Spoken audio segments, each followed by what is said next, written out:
வணக்கம். தொடர்ந்து அதிருப்தியில் இருக்கக்கூடிய அதிமுகவின் முன்னாள் அமைச்சர் செம்மலை அதிமுகவில் இருந்து விலகுவதாக அறிவித்திருக்கிறார். அதிமுகவில் நடக்கும் நிகழ்வுகள் வேதனையை உண்டாக்கிவிட்டது என்றும் அவர் தெரிவித்திருக்கிறார். எம்ஜிஆர் உருவாக்கிய இயக்கம், ஜெயலலிதா காப்பாற்றிய இயக்கத்திற்கு இந்த கதியா?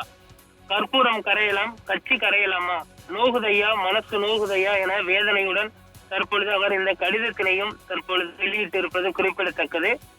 அதிமுகவின் பொதுச் செயலாளர் எடப்பாடி பழனிசாமிக்கு அவர் எழுதியுள்ள கடிதத்தில், தேர்தலுக்கு பிறகு அதிமுகவில் அடுத்தடுத்து நடக்கும் நிகழ்வுகள் எனக்கு மிகுந்த மனவேதனையை உண்டாக்கிவிட்டது. இதே மனநிலையில்தான் இயக்கம் தொடங்கிய நாளில் இருந்து இந்த இயக்கத்திற்கு பாடுபட்டு வந்த லட்சக்கணக்கான தொண்டர்களும் இருந்து வருகிறார்கள். நடக்கும் சம்பவங்கள் எதுவுமே திருப்தி அளிப்பதாக இல்லை, மாறாக கவலை அளிப்பதாகவே உள்ளது. பொன்மனச்செம்மல் புரட்சி தலைவர் எம்ஜிஆர் அவர்கள் உருவாக்கிய இயக்கம், புரட்சி தலைவி அம்மா அவர்கள் காப்பாற்றிய இயக்கத்திற்கு இந்த கதியா? கற்பூரம் கரையலாம், கட்சி கரையலாமா? நோகுதையா, மனசு நோகுதையா என்ற உள்மனதின் வெளிப்பாடு எல்லாருக்குமானதே ஆகும். உட்கட்சி சண்டையால் அதிமுக அசிங்கப்படுகிறது என்று பிரபல ஆங்கில நாளிதழ் பரிகாசம் செய்யும் அளவிற்கு நிலைமை போய்விட்டது. புரட்சி தலைவி அவர்களும் எவ்வளவோ வாய்ப்புகளை எனக்கு வழங்கியதோடு அரசியலின் நிலையான ஒரு அங்கீகாரத்தை எனக்கு உருவாக்கி தந்தார்கள். அந்த நன்றிக்காக மறைந்த அந்த ஆளுமை மிக்க இருவரும் தலைவர்களின் புகழுக்கு பெருமை சேர்க்கும் வகையில் இந்த இயக்கத்திற்கு என் அனுபவம் பயன்பட வேண்டும் என்று சுயநலமின்றி தொடர்ந்து பணியாற்றி வந்தேன்.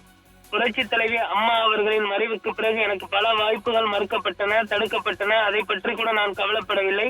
எனது ஆதங்கத்தை வெளிக்காட்டிக் கொள்ளாமல் தலைமைக்கு கட்டுப்பட்டு தொடர்ந்து பணியாற்றி வந்தேன். மறைந்த ஆளுமை மிக்க இருவரும் தலைவர்களுடன் அரசியலில் பயணித்ததை நான் ஒரு கணம் எண்ணி பார்க்கிறேன். இப்போது உருவாகியுள்ள சூழ்நிலைகளை பார்க்கும் பொழுது இயக்கத்தில் தொடர்ந்து பயணிக்க இடம் தரவில்லை.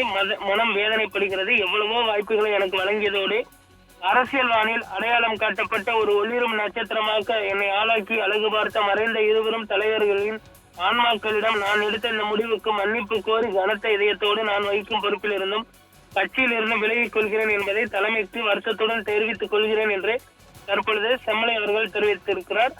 அவருக்கு வந்து பார்த்தோம்னால் நாடாளுமன்ற தேர்தலாக இருக்கட்டும், அதே போன்ற சட்டமன்ற தேர்தலாக இருக்கட்டும், தொடர்ந்து அவருக்கு போட்டியிட வாய்ப்பு என்பது மறுக்கப்பட்டு வந்த நிலையில் தற்பொழுது அதிருப்தியில் அந்த கட்சியில் இருந்து விலகி இருக்கிறார். அதே போன்ற அதிமுகவின் 2 பிரிவுகளாக பிளந்திருக்கக்கூடிய சூழலில் தற்பொழுது செம்மலை அவர்களுடைய இந்த முடிவு தற்பொழுது அதிமுக வட்டாரத்தில் மீண்டும் பரபரப்பையும் சலசலப்பையும் ஏற்படுத்தியிருப்பது குறிப்பிடத்தக்கது.